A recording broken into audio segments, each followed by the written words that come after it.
আসসালামু আলাইকুম। আমার নাম এম এ মুহাইমিন তুলো। আমার বয়স 37 এবং আমি ঢাকায় একটি প্রাইভেট লিমিটেড কোম্পানিতে চাকরি করি। 18 জুলাই তারিখে বৈষম্য বিরোধী ছাত্র আন্দোলনের সময় বাংলাদেশ পুলিশ নির্বিচারে সরাসরি ফায়ার করে নিরীহ সাধারণ জনগণের উপর, এবং এতে আমার শরীর ও বাম চোখ প্রচন্ডভাবে আঘাতপ্রাপ্ত হয় মিরপুর ডিএসএস এলাকায়। 18 জুলাই সন্ধ্যা 6:54 আমি আহত হই। আহত হবার পর কারফিউ শুরু হয়ে যাওয়ার কারণে কোনো হাসপাতালে আমি চিকিৎসা নিতে যেতে পারিনি। ফলে আমার একজন প্রতিবেশী ডাক্তারের কাছে প্রাথমিক চিকিৎসা নিতে হয়। 19 জুলাই আমি জাতীয় চক্ষু বিজ্ঞান হাসপাতালে জাতীয় চক্ষু বিজ্ঞান হাসপাতাল ও ইনস্টিটিউটে চিকিৎসা নিতে গেলে সেখানে আমার বাম চোখে একটি এমার্জেন্সি সার্জারি করা হয়।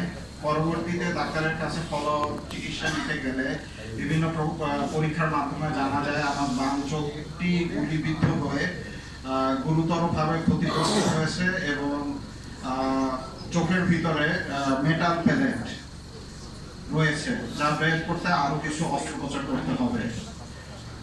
6 আগস্ট আমি ঢাকার রিং রোডে বিশেমাই হসপিটাল নামক একটি প্রাইভেট হাসপাতালে আমার চোখের দ্বিতীয় অস্ত্রোপচার সম্পন্ন করে থাকি।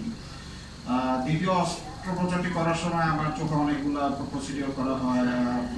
মেটাল প্যালেট বের করা হয়, ভিটারেক্টমি করা হয়, লেজার দিয়ে রেটিনা ছিঁড়ে যাওয়া অংশ ঠিক করা হয়, চোখের আঘাত চোখে আঘাত হলে চোখে ছানি পড়ে ওই চোখের ছানি কাটা হয় এবং ওই চোখের নষ্ট হওয়া ওই চোখের যে আলবার যে লেন্সটা থাকে ওটা ভেঙে ঘুরে ঘুরে হয়ে গেছিল। এই জন্য আমার একটা আর্টিফিশিয়াল ইন্ট্রাঅকুলার লেন্স বসাতে হয়। এবং সবশেষে যে ভিটরেক্টমি করার সময় আসলে যে আমরা মাছের চোখ খাওয়ার সময় দেখছেন একটা জেলি জেলি জিনিস থাকে, ওইটাকে ভিট্রিয়াস হিউমার বলে। ওই ভিট্রিয়াস হিউমারটা আমার পুরো বের করে ফেলা হয় ওই ভিট্রিয়াস হেমারেজের কারণে, কারণ ওটা একদম পচে রক্তাক্ত হয়ে একদম নষ্ট হয়ে গেছিল। তখন আমার চোখ আসলে আর আমার চোখটা ফেলে দিতে হয় না। শুরুর দিকে ডাক্তাররা বলেছিল যে আমার চোখটা ফেলে দিতে হবে। সেটা আমার জন্য খুবই শকিং, একটা খুবই দুঃখজনক ইয়ে ছিল। তো ডাক্তাররা পরে আবার অন্য ডাক্তাররা বললো যে না, আপনাদের দেখা একটা ছোট চোখটা কিভাবে আর্টিফিশিয়ালি রাখা যায়। এখন আমার চোখটা আসলে সিলিকন আর গ্যাস দিয়ে ফুটবলের মতন আর্টিফিশিয়ালি ফুলিয়ে রাখা হয়েছে। তো এই সিলিকন অয়েলটা আবার একটা ফরেন বডি, মানে এটাও চোখের চিরস্থায়ী থাকার জন্য না।